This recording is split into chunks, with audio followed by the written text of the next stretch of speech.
जब मैं छोटा था तब मेरे घर में टीवी नहीं था, तो अक्सर जब नई फिल्म या कहानी को टेलीविजन पर टेलीकास्ट करते थे तो अक्सर मैं उन्हें देखने अपने पड़ोस के घर जाया करता था। उस जमाने में 2 चरणों में फिल्मों को दिखाया जाता था, फर्स्ट राउंड और सेकंड राउंड। जब मैं फर्स्ट पार्ट देखकर दोबारा अगले दिन पिक्चर के दूसरे पार्ट को देखने जब उस पड़ोसी के घर पहुंचा तो मुझे देखते ही उन्होंने अपने घर का दरवाजा बंद कर लिया। इससे मेरे दिल को गहरी ठेस लगी। मैं उस समय बहुत छोटा था, इसी वजह से मेरा दिल ईर्ष्या और जलन जैसे शब्दों से वाकिफ नहीं था। मैं रोने लगा और वापस अपने घर आ गया। जब मेरे आंसू और उदासी का कारण मेरे पिताजी ने मुझसे पूछा तो मैंने उन्हें सारी बात बताई। इस पर उन्होंने कहा, आज तुम किसी दूसरे के घर किसी तीसरे को देखने गए, अगर हिम्मत है तो कुछ ऐसा करो जिससे तुम्हें टीवी ना देखना पड़े बल्कि जमाना तुम्हें टीवी पर देखे। उस बंदे का नाम है रजत शर्मा।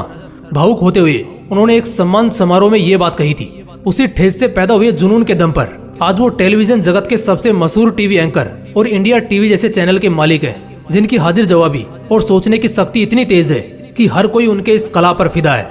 आज के युवा को अगर कोई समझाने की भी कोशिश करे तो बात उनके ईगो पर आ जाती है। लेकिन एक हमारा बचपन था जब कभी स्टेशन की पटरियों पर सोने में भी 4 चांटे पड़ते थे। अगर अपनी प्यास को बुझाने के खातिर किसी पब्लिक नल से 2 घूंट पानी पी लिया तो हमें पकड़कर इतना पीटा जाता था जैसे हम बहुत बड़े मुजरिम हो। बीच बाजार हम पर थूका जाता था। सिर्फ मेरे जात के कारण मुझे और मेरे परिवार को बार बार अपना घर बदलना पड़ता।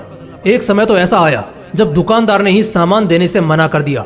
एक घटना मेरे जीवन की सबसे यादगार घटनाओं में से एक है, जब मैं और मेरा भाई दोनों ट्रेन से सफर करके अपने गांव के स्टेशन पहुंचे। वहां से हमारा घर लगभग 30 से 35 किलोमीटर की दूरी पर था। इसी बीच हमारे पिताजी हमको लेने आने वाले थे, मगर किसी काम में उलझने के कारण वो नहीं आ सके। यहाँ कोई भी तांगा वाला हम महार जात के लोगों को सवारी देने से मना कर रहा था। हम अगर गलती से कहीं किसी के शरीर को छू जाएं तो हम पर थूक कर हमें भगा दिया जाता था। एक तांगा वाला हमें सवारी देने को तैयार तो हुआ, मगर 2 गुने भाड़े से, और तांगा भी हमें खुद ही चलाना था। कहते हैं जब आंखें रोती हैं तो दर्द बाहर आता है, लेकिन जब अंदर की रूह रोती है तो फौलादी जिगरा सामने आता है जो इतिहास बनाता है। ऐसा ही कुछ मेरे साथ भी था। उस दिन मेरी आत्मा अंदर से रोने लगी और अब मैं उस हथियार की तलाश करने लगा जिससे इस जात के नाम पर होने वाले जुल्मों को खत्म किया जाए। ढूंढने पर मालूम पड़ा वो हथियार था एजुकेशन, यानी शिक्षा। कुछ वर्ष बाद मैं बाहर गया जहाँ से मैंने लॉ की पढ़ाई की, और मैं इतना तो काबिल हो गया था कि अपने और अपने समाज के हक के लिए लड़ सकूं। मेरे पास 2 रास्ते थे, विदेश में हमेशा के लिए सेटल हो सकता हूँ या वापस अपने देश में जाकर अपने जैसे दूसरे महार जातियों के चरित्र पर लगे जात के नाम का झूठा कलंक मिटा सकता हूँ। दोस्तों, उस महान इंसान का नाम है डॉक्टर भीमराव अंबेडकर, और उन्होंने आगे क्या किया ये तो आप सभी को मालूम ही है। मैं बहुत काला था, किसी भी एंगल से एक एक्टर तो बिल्कुल नहीं लगता था। माँ के अलावा किसी और को जरा भी यकीन नहीं था कि मैं हीरो बनने के लायक हूँ।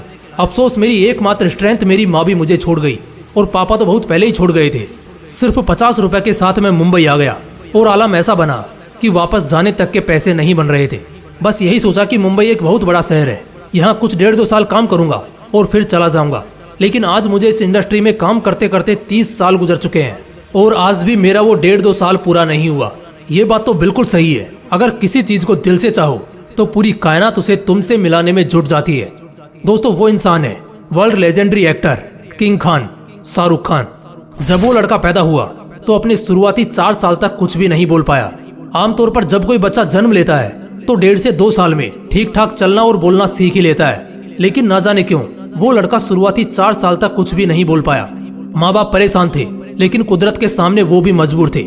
आमतौर पर जरा सी गलती करने में भी माँ बाप बेवकूफ, नालायक, जीवन में कभी कुछ न करने वाला, बददिमाग, बदतमीज, ना जाने दुनिया भर के ताने अपने बच्चों को मार देते हैं। लेकिन इस लड़के के केस में जरा उल्टा था।